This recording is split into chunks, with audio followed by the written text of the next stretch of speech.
Part 1. 15 second hook. Sa isang liblib na nayon sa Afrika, araw-araw ay may babaeng dumudulog sa isang pulubi, bulag, payat, at lagi lamang nakaupo sa lilim ng baobab tree.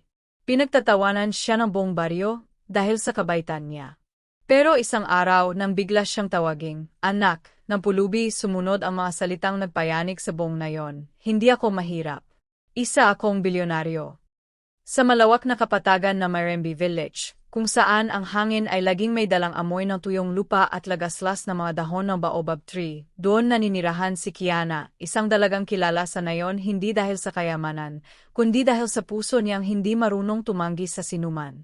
Araw-araw, pagputok ng araw, naririnig na ang tunog ng mga tindera sa paleng, ang tingog ng mga batang tumatakbo, at ang huni ng mga tambol mula sa malayong kabahayan.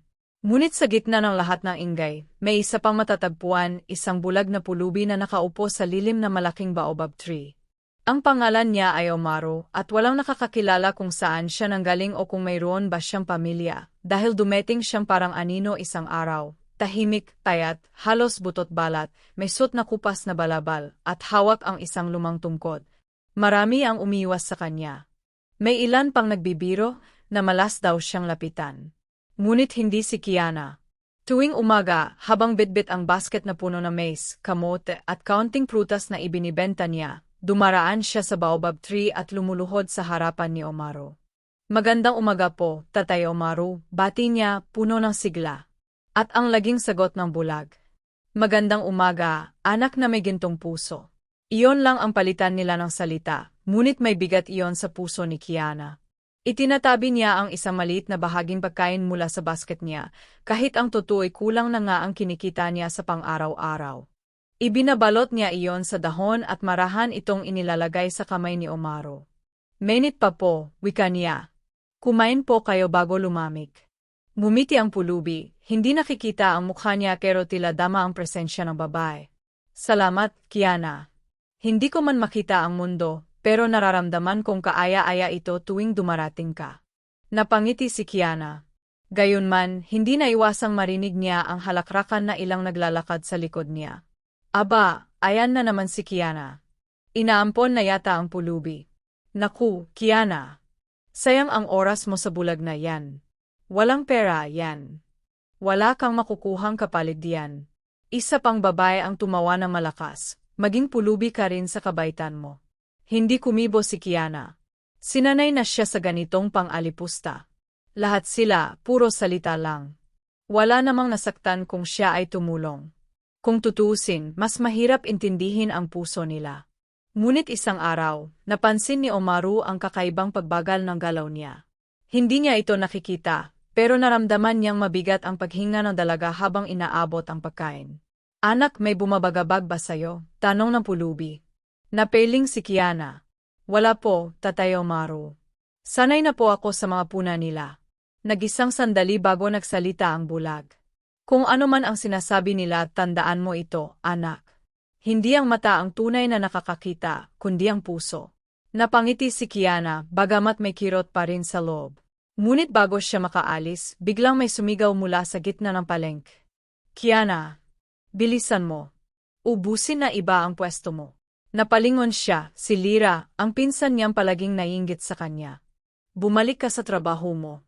Huwag mong aksayahin ang oras sa walang kwenta." At doon, naramdaman niya ang kirot. Hindi dahil masakit ang sinabi, kundi dahil galing iyon sa kapamilya niya mismo. Tumayo siya, inayos ang basket niya, at ngumiti kay Omaro. "Babalik po ako mamayang tanghali." At sa buong umagang iyon, hindi maalis sa isipan niya ang pangungutiang narinig. Hindi dahil takot siya, kundi dahil napapagod na rin siyang husgahan. Hindi niya rin kayang palitan ang sarili. Kabaitan ang alam niya. Kabaitan ang meron siya. Sa palengke, habang nagtitinda, nakita niyang papalapit sina Lira at ang dalawang babaeng mahilig sa tsismis. Nakatitig sila sa kanya, ang isa ay umiling na parang naawa pa kuno. "Narinig ko," sabi ni Lira, "tinulungan mo na naman yung pulubi ngayong umaga. Baka akala mo babalik sa'yo lahat ng ginagawa mo." Sumagot si Kiana, mahinahon. "Hindi ko naman po hinihiling na may bumalik. Yan ang problema sa'yo," sabat ng isa. "Mas mabuti pang tinulungan mo sarili mo kaysa sa pulubing walang may babalik sa'yo." Ngunit bago pa man makasagot si Kiana, biglang pumasok ang matandang manghuhula sa palengke, ang kilalang si Mama Essie, isang babaeng may makukulay na beds, malalaking hikaw, at mata na parang tumatagos sa kaluluwa. Napatigil ang lahat. Lumapit si Mama Essie kay Kiana, tumingin sa kanya ng matalim. At ikaw, bakit kanila kinukutya? Napalunok si Kiana. Dahil po tinutulungan ko ang isang pulubi, mahinang sagot niya. Umiling si Mama Essie, napangiti ng kakaiba. Ah, kung alam lang nila ang hindi nila nakikita. Napakunot ang noo ng mga tao. Ano raw? Anong ibig niyang sabihin? Ngunit si Mama Essie ay ngumisi lang, pagkatapos ay naglakad papalayo na parang alam niya ang higit pa sa lahat. Pagsapit ng tanghali, bumalik si Kiana kay Omaru. Tinapik niya ng marahan ang balikat ng matanda. Tatay Omaru, narito na po ulit ako. Ngumiti ang pulubi. Alam kong darating ka. Inabot niya ang isa pang maliit na bahagi ng pagkain na dapat sana iyawi niya sa pamilya niya. Ngunit na makita ito ni Omaru, tinanong siya. Anak, mayroon ka pa bang kakainin mamaya? Hindi agad nakasagot si Kiana. Napansin iyon na matanda. Kiana, huwag mong kalilimutan na ang pagbibigay ay hindi sakripisyong dapat sumira sa sarili. Kung wala ka nang ititira para sa sarili mo, paano ka tutulong bukas? Ngunit ngumiti si Kiana. Meron pa naman po, tatay. Huwag po kayong mag-alala. Hindi iyon totoo. Pero hindi niya kayang iwanang walang makain ang matanda. At bandang hapon, bumalik siya muli sa palengke para maghanap na mas murang pagkain, ngunit halos wala na siyang kinikita. At habang naglalakad siya pauwi, narinig niya ang isang grupo ng matatandang lalaki, nag-uusap habang umiinom na alak sa ilalim ng mangga tree. Si Kiana? Sinuswerte. Ngunit inubos ang kita sa pulubi? Ha? Hanggal. Walang mararating ang babaeng yan. Puro awa sa puso. At hindi niya alam walang tamang kabutihang ginagawa kapag sa maling tao mo ibinigay. Tumigil si Kiana. Napapikit. Pinili niyang huwag sumagot. Pinili niyang huwag lumaban. Hindi dahil mahina siya, kundi dahil hindi niya kaya magtanim ng galit. Ngunit sa gabi, habang nag-isa sa higaan, hindi niya napigilang mapaluha. Ginagawa ko naman ang tama, bulong niya. Bakit para masama pa rin sa paningin nila? At nang palalim ng palalim ang gabi, doon siya nakatulog, pagod, gutom, at puno ng tanong sa puso. Kinabukasan, maaga siyang bumangon. Mas maga kaysa dati. Hindi niya alam kung bakit. Para may gumising sa kanya, isang kaba, isang kutob, o isang katahimikan na nagmumula sa hangin. Pagdating niya sa baobab tree, nagulat siya. Si Omaru ay nakatayo. Hindi nakaupo. Nakahawak lang sa tungkod, nakaharap sa malayo, parang may hinihintay. Tatay Omaru, gulat niyang tawag. Dahan-darang tumalikod ang pulubi. Hindi siya nakikita, ngunit parang ramdam niya ang pagdating ng dalaga. Magandang umaga, Kiana, sabi niya. Ngunit ngayon, hindi malumanay ang boses niya. Hindi mahina. Hindi pagod. Kundi matatag. Malalim. Halos nakakatindig balahibo. Lumapit si Kiana, hindi may paliwanag ang kaba. Ayos lang po ba kayo? Kailangan niyo po ba na tubig? Bakit po kayo? Ngunit hindi na niya natapos ang pangungusap. Inangat ni Omaru ang kanyang mukha, nakangiti ng kakaiba. Anak, wika niya. Napahinto ang hininga ni Kiana. Panahon na para malaman mo. Nawala ang ngiti. Tumigas ang boses. At bumagsak ang bigat ng bawat salita. Hindi ako pulubi. Huminto ang hangin. Pati ang mga dahon sa paligid ay tila natigilan. Aanong ibig niyong sabihin? At ngumiti ang bulag, hindi na pulubi, kundi na isang taong may hawak na lihim na yayanig sa buong nayon. Kiana, sabi niya at marahan niyang ibinagsak ang lumang balabal na nakabalot sa kanyang katawan. Ako'y isang bilyonaryo. At doon magsisimula ang pagbabagong hindi pa nararanasan ng Marembe Village. At ng buhay ni Kiana, Part 2. Tumigil ang mundo ni Kiana. Sa ilalim ng baobab tree na ilang buwan na niyang pinupuntahan, sa lilim na naging saksi sa bawat pagkain at munting kabutihang ibinibigay niya, gayon ay biglang nagbago ang lahat. Ang tinig ni Omaru ay hindi na tulad ng basag, mahina at pagod na boses ng isang pulubi. Gayon parang tinig na isang pinuno. Malalim, buo, at kakaiba ang bigat. Aano po ulit ang sinabi ninyo? Pautal na tanong ni Kiana, halos hindi makagalaw. Ngumiti ang bulag na lalaki, ngiti na may halong lihim, ginhawa at isang uri ng kapangyarihang hindi niya inaasahang nagmumula sa isang taong akala niya ay walang-wala. Kiana, ulit ni Omaru, ako'y isang bilyonaryo. Hindi agad nakapagsalita si Kiana. Ang unang pumasok sa isip niya. Impossible. Paano? Bakit siya nag-anyong pulubi? Bakit naging bulag? Bakit sa nayon nila? At higit sa lahat, bakit siya? Napansin ni Omaru ang nanginginig niyang kamay kahit hindi niya ito nakikita. Umupo ka, anak, pakiusap niya, malumanay na ulit ang boses. Marami kang dapat malaman. Pero hindi makagalaw si Kiana. Bilyonaryo. Kayo. Pero pulubi po kayo. Wala po kayong bahay. Wala kayong pera. Wala po kayong. Wala? Biglang singit ni Omaru, ngunit hindi galit. Kalmado. Tila iyon ang nakikita ng lahat. Ngunit hindi lahat na nakikita ay totoo. Anti-unting pinulot ni Omaru ang nalaglag na balabal. Ngunit habang inaangat niya iyon, narinig ni Kiana ang tunog ng pagtama ng isang mabigat na bagay. Parang metal. Napakunot ang noo niya. Tatay, ano po iyon? Gumiti si Omaru. Simula pa lang ito. Binuksan niya ang balabal, at bumagsak mula roon ang isang makinang na bagay. Malaki. Mabigat. Animo'y gawa sa purong ginto.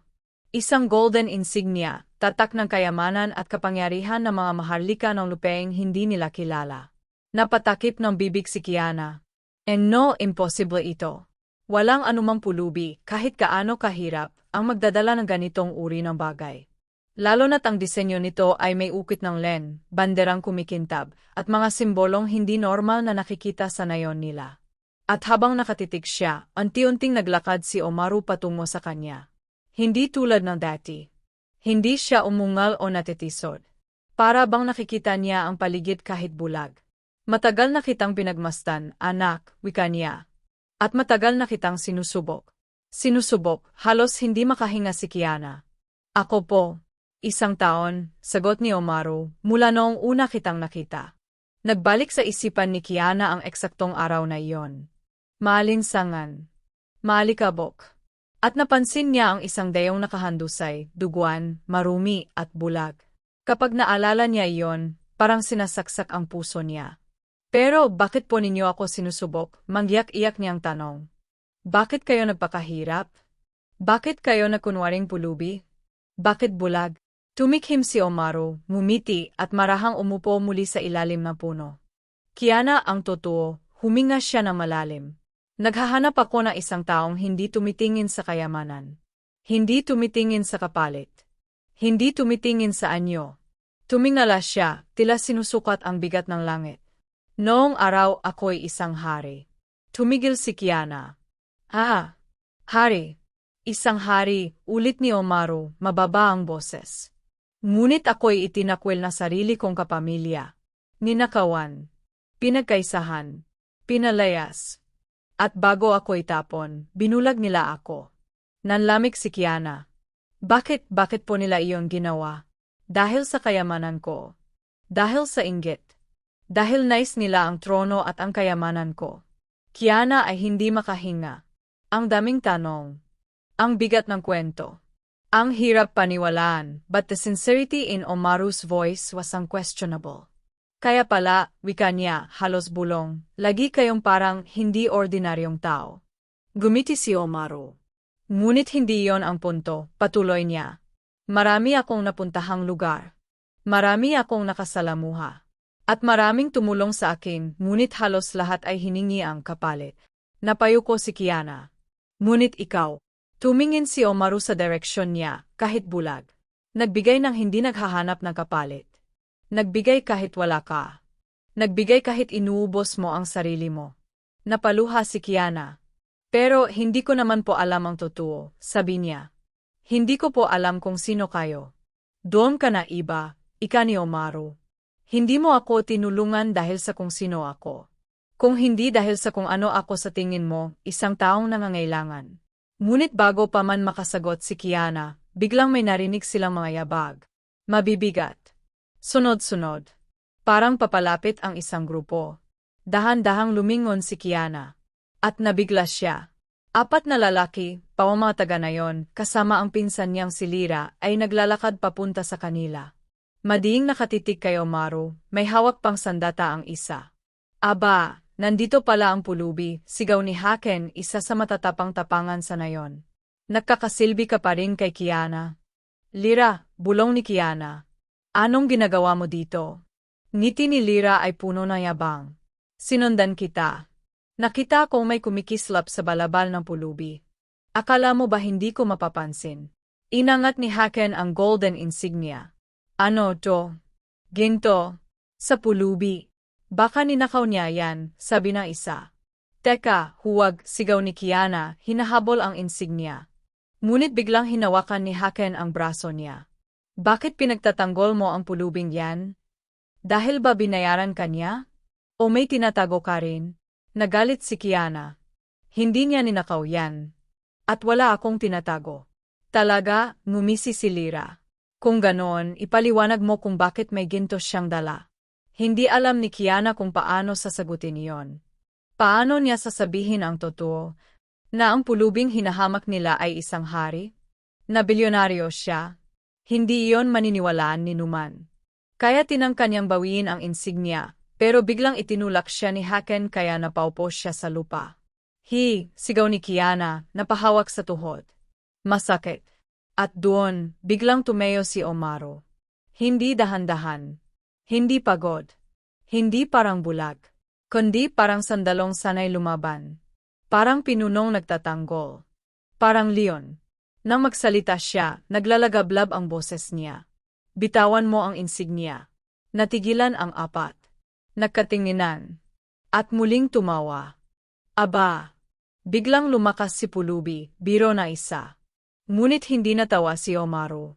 At nang muli siyang magsalita, halos yumanig ang hangin. Iyan ay hindi ninyo pag-aari.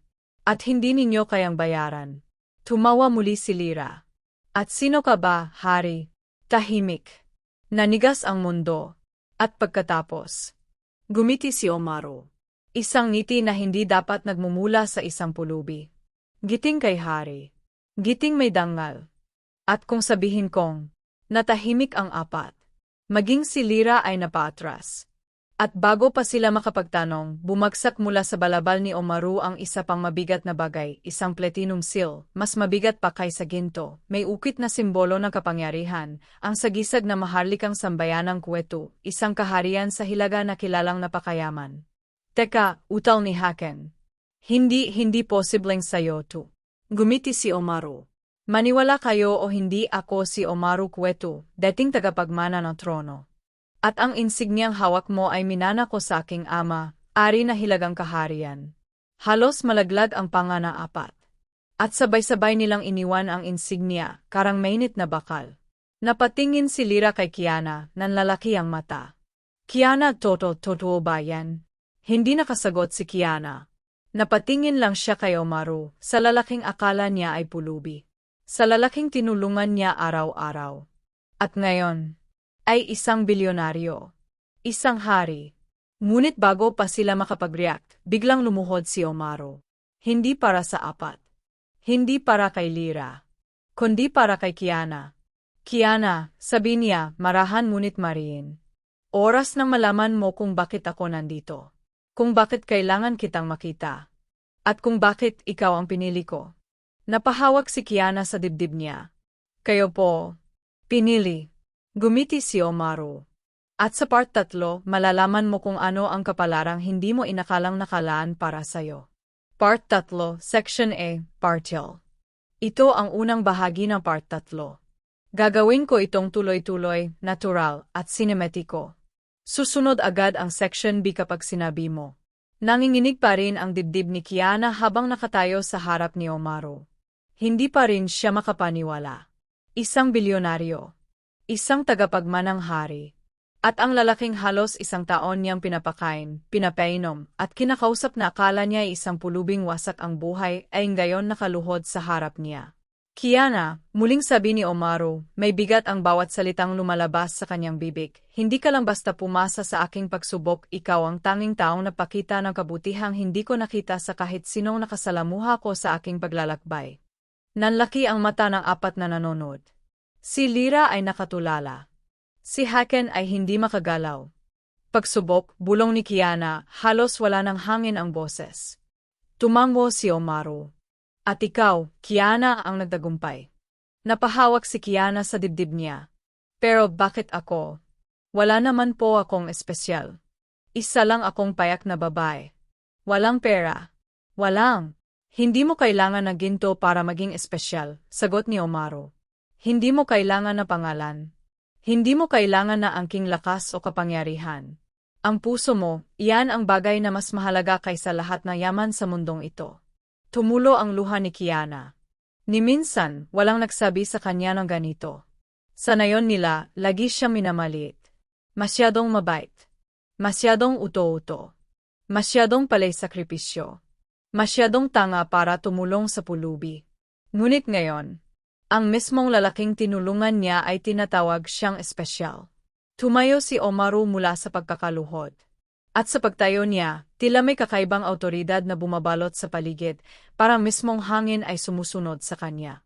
Ang kilos niya ay hindi na tulad ng isang pulubi, kundi tulad ng isang prinsip na muling binubuo ang kanyang dangal. Kiana, sabi niya, marami kang dapat malaman at may kapalarang nakalaan sa iyo na higit sa inaasahan mo. Ngunit bago pa man niya may pagpatuloy, biglang sumigaw si Lyra. Hindi ako naniniwala. Walang pulubing nagiging hari sa isang iglap. Hindi siya totoo. Nagpalingon ang lahat kay Lyra. Nanginginig siya hindi sa tapang, kundi sa takot na nalampasan siya ng babaeng lagi niyang kinukutya. Hindi niya matiis na ang pinsan niyang si Kiana, na madalas niyang sabihan ng sayang, walang mararating, walang kwenta, ay biglang magiging sentro ng atensyon. Omaru, di ba? Sigaw ni Lyra. Kung totoo kang hari, patunayan mo. Patunayan mo na hindi ka manloloko. Siguro kaya ka bulag dahil sinumpa ka. Siguro kaya wala kang pera dahil magnanakaw ka. Pero hindi nagalit si Omaru. Sa halip, ngumiti lang siya, isang ngiti na parang kay sarap ngunit kay talim, parang may alam siyang hindi kayang unawain ng mga ordinaryong tao. Kung gusto mo makita ang katotohanan, bulong niya, handa akong ipakita. Napatigil ang lahat.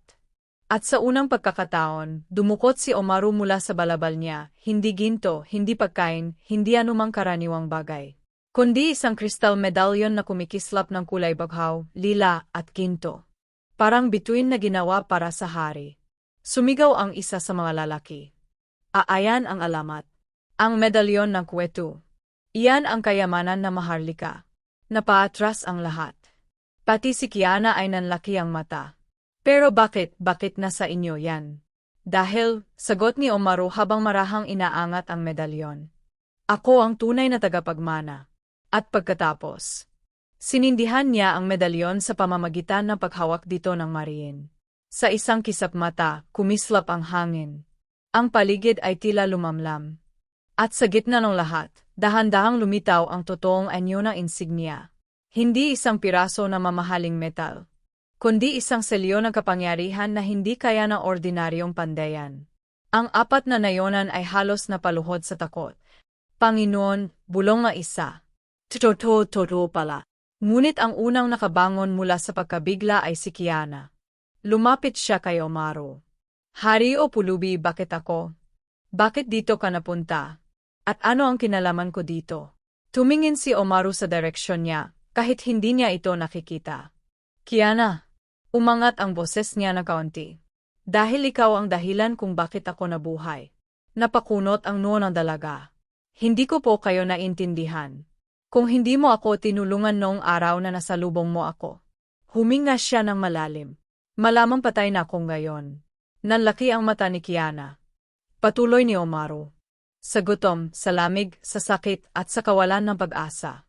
Ikaw ang nagbalik ng buhay ko. Ikaw ang dahilan kung bakit naalala kong kahit sa mundo ng pagtataksil, may kabutihan pa. Napayuko si Kiana, hindi niya alam kung ano ang isipin. Pero ang puso niya ay lumalambot, tumitibok ng mabilis at hindi niya may paliwanag kung bakit. Kaya, sambit ni Omaru, oras na para malaman mo ang lahat. Ang dahilan na aking pagkabulag. Ang dahilan na aking pagkatapon. At ang dahilan kung bakit ikaw ang pinagpala ng kapalaran. Humakbang siya palapit. Pero biglang. Kere sa May nabasag na kahoy sa likuran. Nagulat si Kiana. Si Omaru ay biglang lumingon, nanigas, at parang gayon lang siya tunay na natakot. Kiana, bulong niya. Tinatagpuan na nila ako. Part 4, Section A, Partial, Tuloy-tuloy, Cinematic, Natural Filipino Storytelling. Ipagpapatuloy ko ng diretso ang kwento mula sa tensyonal na ending na Part 3. Mabilis ang tibok ng puso ni Kiana.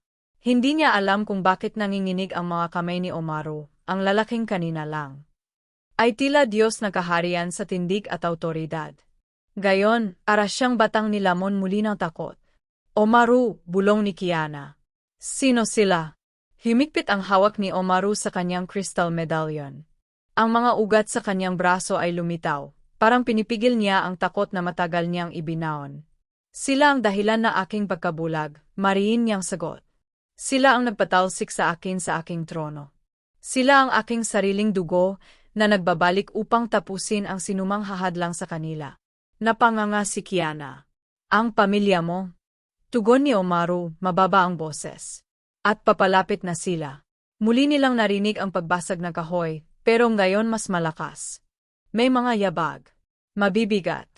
Sabayan. At hindi iyon yabag na mga nayonan, masyadong magaan ang tapak ng mga ito. Ito ay yabag ng mga taong sanay sa digmaan. Makubli ka sa likod ko, utos ni Omaru. Hindi ko sila hahayaang saktan ka. Ngunit bago pa makagalaw si Kiana, biglang sumulpot sa gilid ng baobab tree ang tatlong nilalang, hindi ordinaryong tao. Malalaki. Metitikas. At may suit na mga metal na nakabalabal, kumikintab sa araw. Maha Royal Trackers. At nasa gitna nila, isang matangkad, payat ngunit mabagsik ang tingin na lalaki. Ang mukha nito ay may tatlong mahabang pilat at ang kanyang mga mata ay parang yelo, walang emosyon, walang buhay, walang awa. Kaya pala ang hangin ay amoy takot, sabi ng lalaki, malamig ang tinig. Omaru. Tagal ka naming hinanap. Napatigil si Kiana. Siya ang bulong ni Omaru. Si Karandu ang aking kapatid. Ngunit hindi tumigil si Karandu sa paglapit. Pilit niyang hinahabol ang pakiramdam na tagumpay, para matagal niya nang ninanais makita si Omaru na nakaluhod, nasasaktan o desperado. Ang nabuwal na pon, ani Karandu, ay hindi na dapat umusbong muli. Naglakad pa siya palapit. Lumapit. Hanggang ang kanyang anino ay tumatakip kay Kiana. At nang makita ni Karandu ang dalaga, naningkit ang kanyang mga mata. Ito ang babae. Ang babaeng tinuturing mong tagapagligtas. Hindi sumagot si Omaru. Mahina, sabad ni Karandu, walang silbi, at isa lamang na yon ang busabos. Sa loob ng isang kisap, nag-init ang dugo ni Kiana, hindi sa insulto, kundi sa paraan na kanyang pagsasalita. Parang wala siyang halaga. Parang siya ay alikabok lang sa paa. Hindi mo siya pwedeng saktan, maring sabi ni Omaru. Ngunit tumawa si Karandu, malalim, mabangis, karang aso sa gabi. Saktan? Hinding-hindi ko siya sasaktan. Sumulyap siya kay Kiana, isang ngiting nakakapanghina ng tuhod. Kung ibibigay mo sa akin ang medalyon. Napatigil si Kiana. Ito pala ang dahilan. Hindi si Omaru. Hindi ang buhay niya. Hindi ang trono. Kundi ang medalyon, ang tunay na kapangyarihan ng kanilang kaharian. Tumayo ng mas tuwid si Omaru. Hindi mo makukuha ito. Nagiba ang mukha ni Karandu. Tumigas. Nagdilim. Kung gayon, papatayin ka namin. At ang babae. Napalunok si Kiana, naiyak. Pero bakit petty ako? Tumingin si Karandu sa kanya, malamig, walang puso. Dahil nakasaksi ka na higit pa sa dapat mong makita. Mabilis ang mga pangyayari. Sumugod ang unang tracker. Isang higanteng lalaki na halos kasing laki ng puno. May hawak itong sibat na pilak at ang mga mata ay puno ng pagnanasa sa dugo. Takbo, Kiana, sigaw ni Omaru. Ngunit hindi niya kinaya. Nanginig ang tuhod niya. Para siyang nailed sa lupa. At sa loob ng isang iglap, pinalo ng tracker si Omaru ng buong lakas gamit ang hawakan ng sibat. Naitulak ang bilyonaryong hari sa lupa. Umuga ang mundo. Tumama ang likod niya sa lupa. Omaru, sigaw ni Kiana. Ngunit bago siya makalapit, hinawakan siya ng isa pang tracker at itinulak. Napadapa siya sa lupa, nagasgasan ang braso. Pag-angat niya ng tingin, nakita niya si Karandu. Nakangiti. Hindi ba magandang tingnan, Kiana?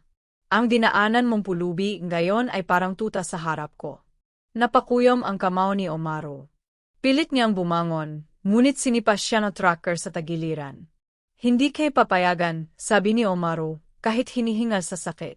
Nasaktan mo siya. Ngunit tumawa si Karandu muli. Hindi mo kami mapipigilan. Hindi mo na kami napigilan noon at lalong hindi ngayon. At sa pagkakataong iyon, marahang lumapit si Karandu kay Kiana. Tinawag niya ang isa pang sandalo. Dalhin ang babae.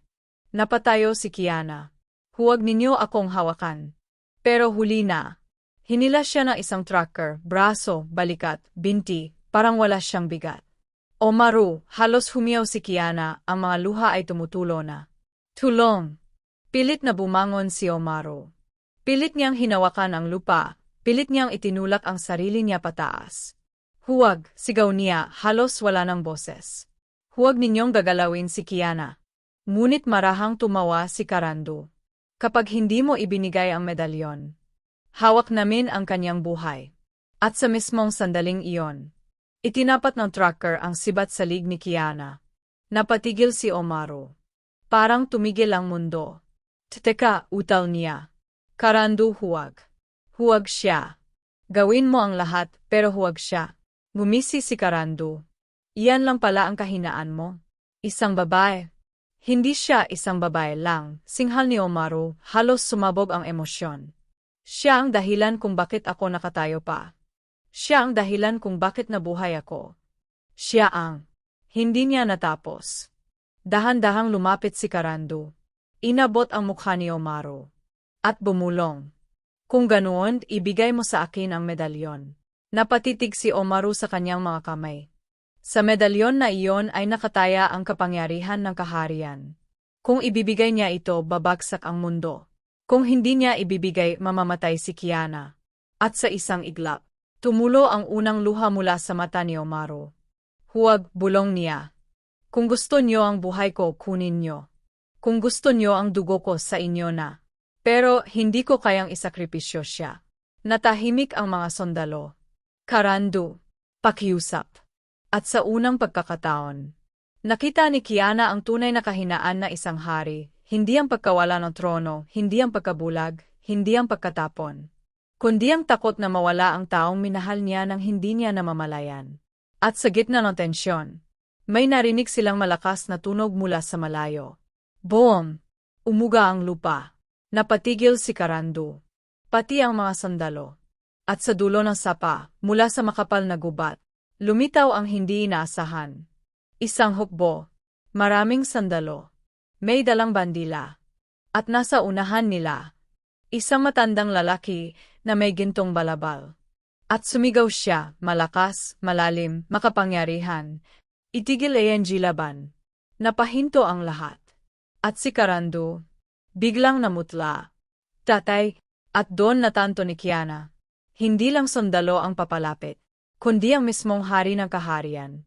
Ama ni Omaru, Final Part, Part 5, buong pagtatapos, 2,000 words, natural, emotional, cinematic Filipino storytelling.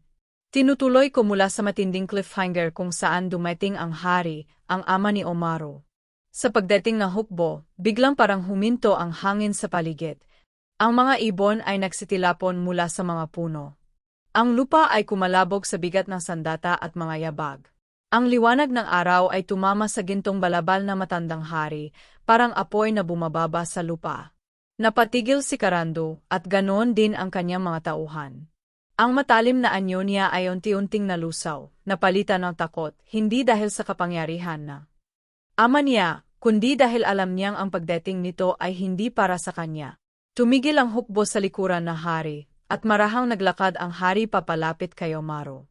Lahat ay natigilan. Si Karandu, ang mga trackers, si Kiana, pati ang hangin sa palengke ay tila yumukod. Omaru, tawag na hari, mababa ngunit may bigat ng kabundukan.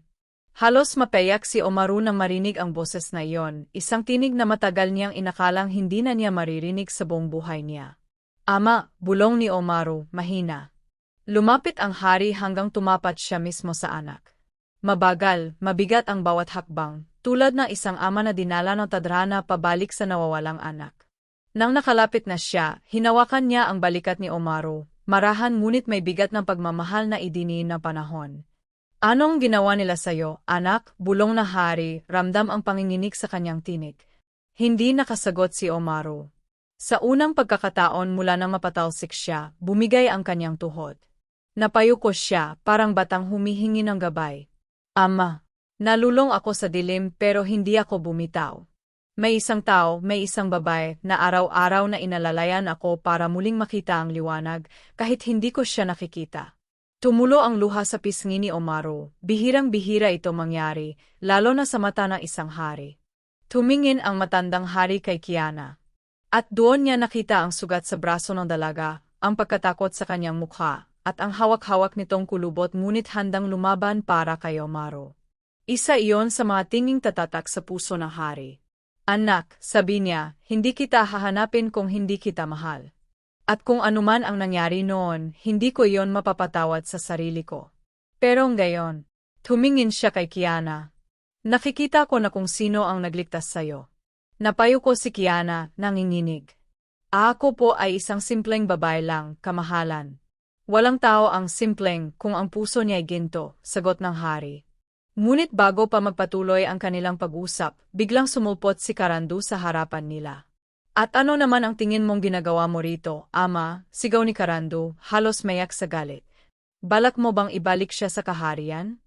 Ang bulag. Ang itinapon mo mismo. Tumingin ang hari sa kanya, isang tinging hindi galit, pero puno ng bigat. Hindi ako ang nagpatapon sa kanya, Karandu. Ikaw. Nanlaki ang mata ni Kiana. Si Omaru ay napahigpit ang hawak sa lupa.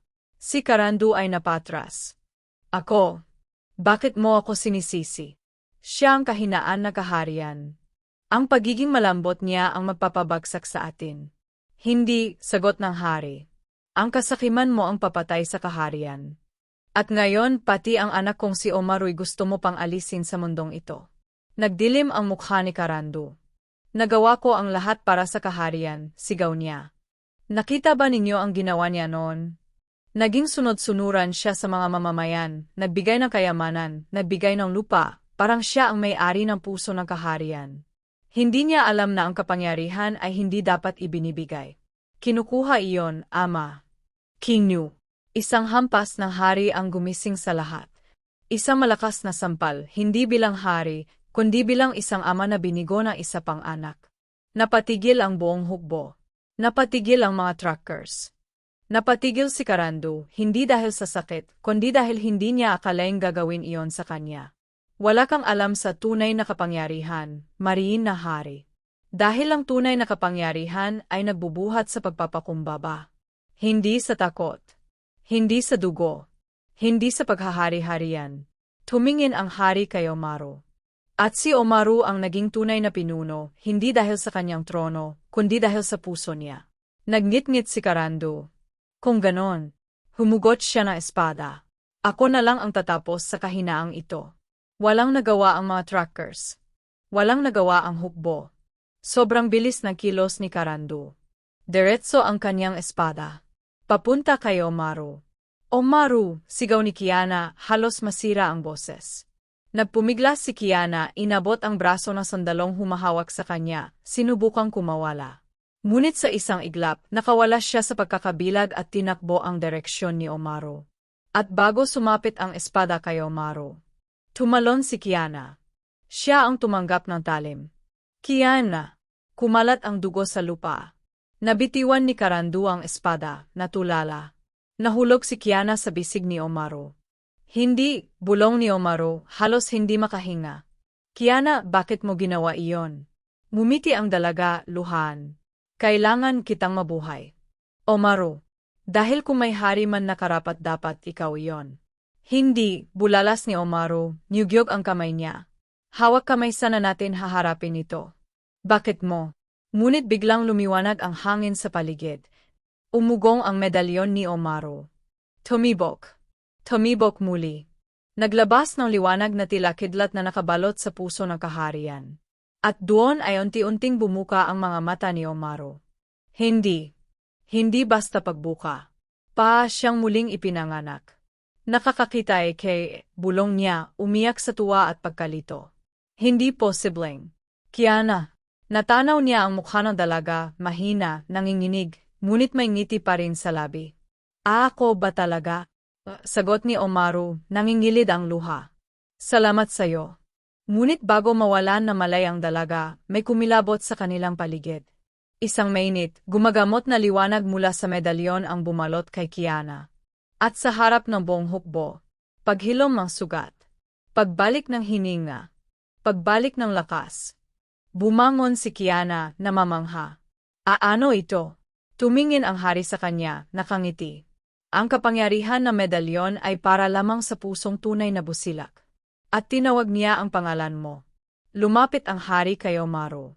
Anak, ikaw ang tunay na tagapagmana ng kaharian. At ngayon, buong kaharian ang saksi. Naglakad siya sa gitna ng palengke. Itinaas ang kamay ni Omaru. At humiyaw ang buong kaharian sa pag-etso ng boses ng hari. Harin Omaru, ANG piniling pinuno ng Diyos ng kabutihan. Nagpalakpakan ang mga tao. Sumigaw ang hukbo. Naluha si Kiana. Ngunit may huling dapat ayusin. Si Karandu. Nakatayo siya sa lupa, nanginginig, hindi sa galit kundi sa pagkatalo. Lumapit si Omaru sa kanya. Hindi mayabang. Hindi galit. Hindi naghihiganti. Tumingin siya sa kanyang kapatid at marahang inalok ang kamay. Karandu, tumayo ka. Hindi kita tutuluyang kaaway. Kahit anong ginawa mo, kapatid pa rin kita. Napatulala si Karandu. Bakit? Bakit ganyan ka pa rin? Matapos ang lahat ng ginawa ko. Dahil kung hindi ko mapapatawad ang dugo ko, paano ko pamumunuan ang bayan? Sagot ni Omaru. Umiyak si Karandu. Unang beses. Walang yabang. Walang galit. Walang sandeta. Lumuhod siya sa harapan ni Omaru. Patawad, kapatid. Tinulungan siya ni Omaru tumayo. At sa harap ng buong kaharian. Niyakap niya ang kapatid na minsang sumira sa kanya. Sa wakas, naghilom ang kanilang kaharian. At sa wakas, natagpuan na niya ang liwanag. Sa tabi niya, si Kiana. Ang babaeng pinakaunang nagligtas sa kanya. Ang babaeng napabukas ng kanyang mata hindi sa liwanag, kundi sa puso. Lumapit si Omaru sa kanya, marahan. Kiana, sa harap ng buong kaharian. Gusto kong malaman mo ito. Hinawakan niya ang kamay na dalaga. Hindi mo lang ako binuhay. Hinayaan mong malaman kung may halaga ang aking puso at may direksyon ang aking buhay. Lumuhod si Omaru sa harap niya. Nagulat ang lahat. Kiana, handa ka bang maging reyna na aking puso at ng kahariang ito? Naluha si Kiana. Hindi ito pangarap niya. Hindi niya ito inasahan. Hindi niya ito hiniling. Ngunit narito siya. Ang babaeng minamalit ng mga tao, inaapi ng nayon at minamalit ng lipunan. Gayon ay tinatawag na maging reyna. Tumango siya habang tumutulo ang luha. Omaru. Bumuni ang buong kaharian. Ang hangin ay umalulong sa tuwa. Ang langit ay tila nagliwanag sa pagdiriwang. Niyakap ni Omaru si Kiana. At sa wakas, ang pulubing inaapi sa gilid ng peleng. At ang bulag na bilyonaryo at hari ay nagtagpong muli sa liwanag ng pag-ibig. Sa dulo ng lahat, ang tunay na kayamanan ay ang puso. At ang tunay na pagkakita ay ang pagmamahal. YouTube Story Outro, Filipino-Tagalog. At diyan nagtatapos ang kwento ng kabutihang walang kapantay, ng pusong hindi sumusuko sa kahit anong pagsubok, at ng kapalarang nagbukas sa tamang oras para sa tamang tao. Kung natutunan mo ang aral ng kwentong ito, tandaan, ang kabutihan, kahit sa simpleng paraan, ay may kapalit na mas dakila kaysa sa yaman o kapangyarihan. Ang pagmamahal, tiwala, at puso ang tunay na sukatan ng kayamanan. Huwag kalimutang i-like, mag-subscribe, at i-click ang notification bell para sa iba pang nakakaantig na kwento mula sa ating channel. Salamat sa panonood at hanggang sa muli, manatiling mabuti, matapang, at mapagmalasakit.